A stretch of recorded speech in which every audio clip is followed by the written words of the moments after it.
हम में से ज़्यादा लोग अपने सेविंग को अपने बैंक अकाउंट में रखते हैं, जिस पर हमें 3.5% से 4% ईयरली रिटर्न मिलता है। पर अगर हमें इन्हीं सेविंग पर 7% से 8% रिटर्न बनाने का मौका मिल रहा है, तो क्या हम इसका फ़ायदा नहीं उठाना चाहेंगे? जी हाँ दोस्तों, आज हम बात करने वाले लिक्विड फंड के बारे में। हम जानेंगे कि लिक्विड फंड क्या होता है, यह कैसे काम कर सकते हैं और हमें इनमें क्यों इन्वेस्टमेंट करना चाहिए। यह वीडियो आपकी सेविंग को बढ़ाने के लिए काफ़ी हेल्पफुल हो सकता है, इसलिए आप इस वीडियो को आखिर तक जरूर देखें। नमस्कार दोस्तों, स्वागत है आपका हमारे यूट्यूब चैनल पे, जहां हम फाइनेंस सॉल्यूशन प्रोवाइड करते हैं। मेरा नाम है उरिस पटेल और आप देख रहे हैं हमारे यूट्यूब चैनल। चलिए फ्रेंड्स, वीडियो करते हैं शुरू। आइए जानते हैं कि लिक्विड फंड क्या होते हैं। दोस्तों, लिक्विड फंड एक तरीके के डेब्ट म्यूचुअल फंड होते हैं जो पब्लिक के प्राइवेट शॉर्ट टर्म डेब्ट में इन्वेस्टमेंट करते हैं, और इन डेब्ट पर जो इंटरेस्ट मिलता है वही लिक्विड फंड का रिटर्न होता है। लिक्विड फंड जिन डेब्ट फंड में इन्वेस्टमेंट करते हैं उनकी मैच्योरिटी का ड्यूरेशन 1 दिन से लेकर मैक्सिमम 91 डेज तक का ही हो सकता है। यानी लिक्विड फंड 91 डेज से ज़्यादा डेट तक इन्वेस्टमेंट नहीं करते हैं। Liquid fund mainly commercial papers, corporate FD, T bills, short term bonds, इन सब चीज़ों में इन्वेस्टमेंट करते हैं। और क्योंकि इन चीज़ों में इंटरेस्ट पहले से ही फिक्स होता है, इस वजह से लिक्विड फंड में इक्विटी फंड के कंपैरिजन में रिस्क बहुत ही कम होता है। दोस्तों, हमें बैंक में अपने सेविंग अकाउंट में रखे पैसे पर 3.5% से 4% ईयरली इंटरेस्ट मिलता है। वहीं लिक्विड फंड में हमें ईयरली 7 से 8% तक का रिटर्न मिल सकता है, जो कि हमारे सेविंग अकाउंट से डबल है। इस तरह हम लिक्विड फंड में कैश को सेविंग अकाउंट के कंपैरिजन में ज़्यादा अच्छे से यूज़ कर सकते हैं। दोस्तों, एक बात ध्यान रखने वाली है कि हर साल इन्फ्लेशन लगभग 5% के रेट से बढ़ रही है। यानी कि हमारे पैसों की वैल्यू हर साल लगभग 5% से कम होती जा रही है।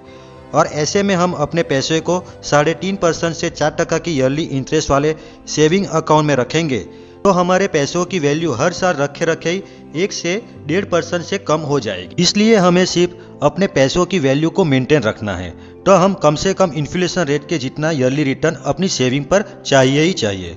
दोस्तों, लिक्विड फंड में इन्वेस्टमेंट करना एक नॉर्मल म्यूचुअल फंड में इन्वेस्टमेंट करना जितना ही होता है। हम किसी भी म्यूचुअल फंड प्लेटफॉर्म पर जाकर अपना अकाउंट ओपन करवा सकते हैं और किसी भी लिक्विड फंड में अपने पैसों को इन्वेस्टमेंट करके अपनी सेविंग को स्टार्ट कर सकते हैं। साथ ही लिक्विड फंड में अपने पैसों को 24 घंटों के अंदर आसानी से विड्रॉल भी कर सकते हैं, जो नॉर्मल म्यूचुअल फंड में 3 दिन से काफ़ी कम होता है।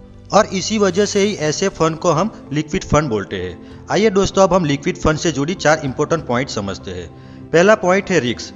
लिक्विड फंड में रिस्क किसी भी इक्विटी फंड से बहुत ही कम होता है, पर ऐसा नहीं है कि लिक्विड फंड में रिस्क है ही नहीं। अगर लिक्विड फंड में जिस कंपनी के बॉन्ड में इन्वेस्टमेंट किया है वो कंपनी बैंकरप्ट हो जाए तो उस लिक्विड फंड के रिटर्न थोड़े कम हो सकते हैं, पर ऐसा बहुत कम होता है। और जनरली लिक्विड फंड के रिटर्न का चार्ट स्लोली और लगातार ऊपर ही जाता है। दूसरा पॉइंट है रिटर्न।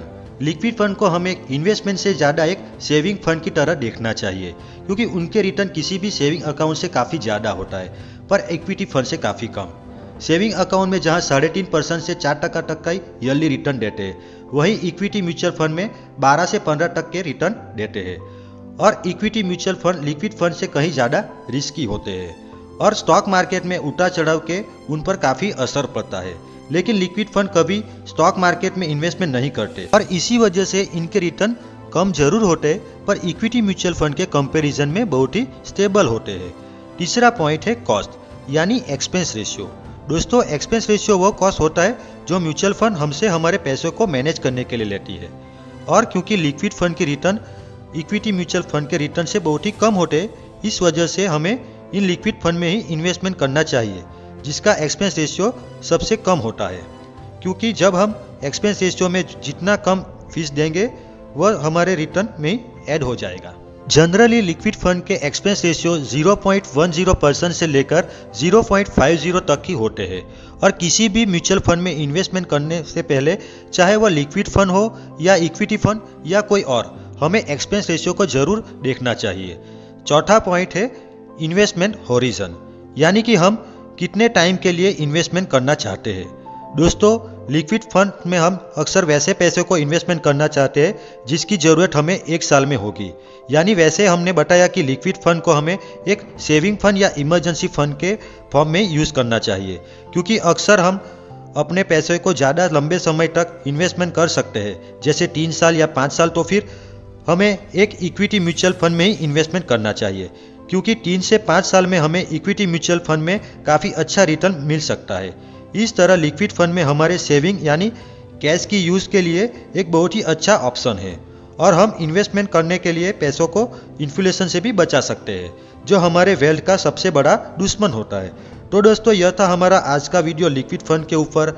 हमने इस वीडियो में जाना कि लिक्विड फंड क्या होते हैं, यह कैसे काम करते हैं और हमें इनमें इन्वेस्टमेंट करने से क्या फ़ायदा होता है। अगर आपको यह वीडियो पसंद आए तो प्लीज़ इस वीडियो को ज़रूर लाइक कीजिए, शेयर कीजिए, ताकि हर कोई स्टॉक मार्केट के बारे में सीख सके। अगर आप इस वीडियो के रिलेटेड कोई भी सवाल करना चाहते हैं तो इसे नीचे कमेंट बॉक्स में ज़रूर लिखें। हमारे आने वाले वीडियो मिस ना हो इसलिए चैनल को अभी से सब्सक्राइब कीजिए और बेल आइकॉन को भी प्रेस करना ना भूलें। थैंक यू दोस्तों।